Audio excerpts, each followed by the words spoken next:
What's up guys, Bajheera here for TGN.TV, and today I've got some more 3v3 for you. I've been doing a kitty cleave with a really good friend of mine and his feral druid buddy, trying to help him get 2200, so I've been having a lot of fun with that. And in playing kitty cleave, I've sort of discovered some tips that at least I found were helpful. I thought you guys might like to know as well. Be sure that you communicate your CC. You actually have quite a bit of it as kitty cleave, and as long as you don't overlap it, none of them DR, so you should be able to get people in some really nasty CC chains. Although zerging works, don't be afraid to switch, and switch hard. Don't give that healer any time to react. And part of that is play offensively. If you get kited, switch to something that you can hit and do damage. You always need to be doing damage in this comp. And part of that is getting multiple targets low. If you can cycle in the low target and they can't get heals, and then you can get their entire team low and then just take your pick who to kill in a CC chain. So, since we're going to be playing a lot of TSG, I'm going to give you some specific tips against TSG, even though this is with the Shaman.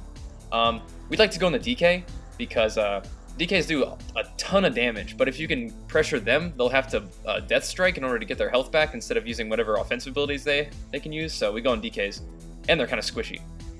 Right now, I don't have any DPS on me, and I get the Shaman in a quick fear, and then pop Wreck and Blade Storm.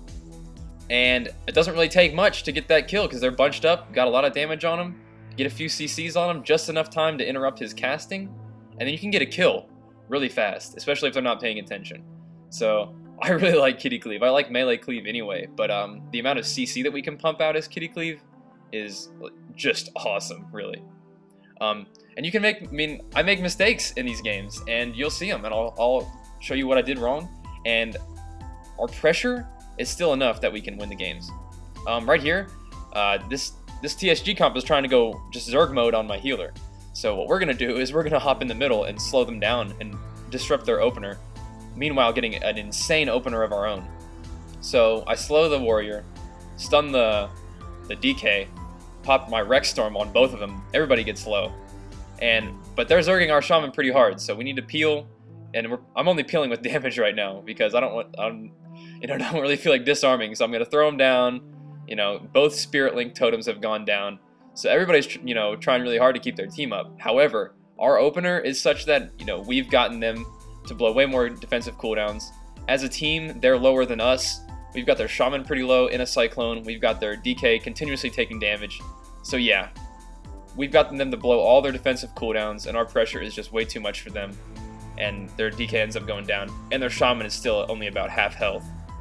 So if you disrupt their opener, especially on these cleave teams where offensive pressure in the beginning is so important, because if you can get off offensive pressure, then that lets your Shaman wind shear and stuff instead of having to spam healing stuff on you, which is really helpful. And it only increases your lead if you can get some clutch interrupts. So that was a good example of how important an opener can be and how devastating it is when you get it going well. In this next game, I'm playing against another TSG Totem SG sort of thing, and it's the same deal. The warrior comes in. This time I just go straight on the DK. And this is a game where I actually make some mistakes in terms of my CC. Number one being, well, here I got two DPS on me, so I'm gonna pop Retail, which does pretty nice damage to him if you can get damage anytime. But here's an example of when we're not communicating CC well. I'm sure he called it out. I might just not have been paying attention. And I end up focus charging and focus fearing into a Cyclone, which isn't a huge deal, but that is like a 2-minute cooldown that I just wasted. However, we still can do enough damage to get back on our feet, and the DK is still low, so we're not, the Cyclone is still devastating enough. So I'm thinking about coming over there to pummel this guy.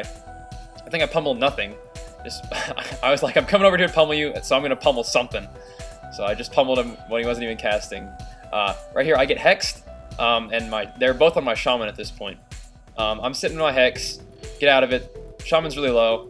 I'm going to Blade Storm just to get damage on both of them. And then here, I'm going to try to run over here and pummel the Shaman, where I really should have thrown him down. Because if I threw him down here, then he wouldn't have been able to get his Spirit Link totem. See? My Shaman's low. I want to go over there and pummel him. He doesn't cast anything, so I end up just charging back in. But I really should have thrown him down. I feel like if I thrown him down, he would have died. He didn't have his trinket. I mean, the DK would have died, because the Shaman didn't have his trinket up. But anyway, we mess up that opportunity, but it's okay, because the DK is still low. We're still pumping tons of damage into him. And right here, we're all bunched up. I'm thinking that the Hungering Cold's coming soon, so I'm going to intervene away from the Hungering Cold, dodge it, and get the kill on the DK. So even though I, I messed up the throwdown, messed up the focus sphere, I get some little sexy intervene charge action to dodge a Hungering Cold and score a kill. So it evens out, right?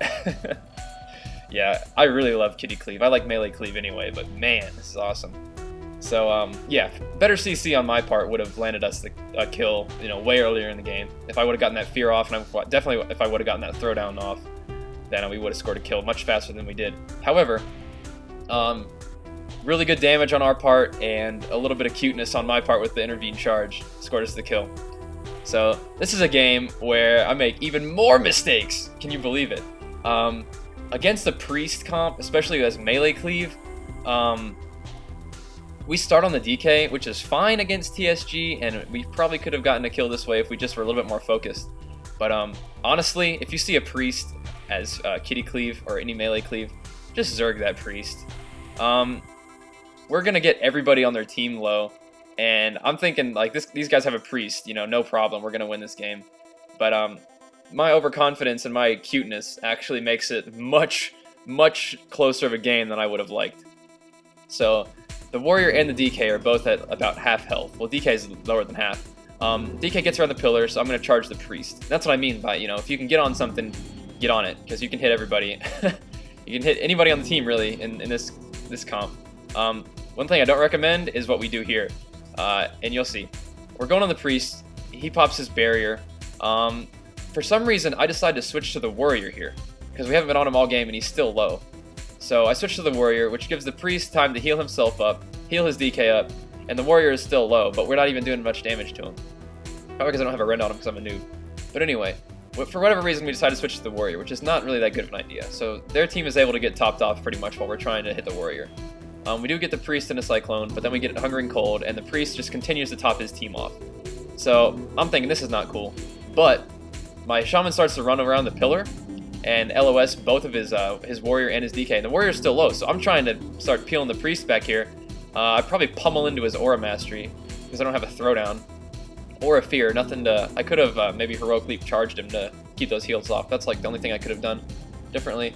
So my shaman actually dies because we just sit messing around for too long. But luckily for me, my throwdown comes off cooldown. Me and the feral connect on the priest, and I get the kill. So I'm able to victory rush. And right here, I should have played way more defensively than I did. I didn't even pop regen because my what's it called, Berserker Rage was still on cooldown. So, but I really easily could have popped Shield Wall and waited out some of the damage. All I needed was a couple more seconds and then popped regen. But luckily, I get the DK low enough for my feral to finish him off with a mangle. And then 1v1 warrior versus feral druid is looking pretty good in our favor.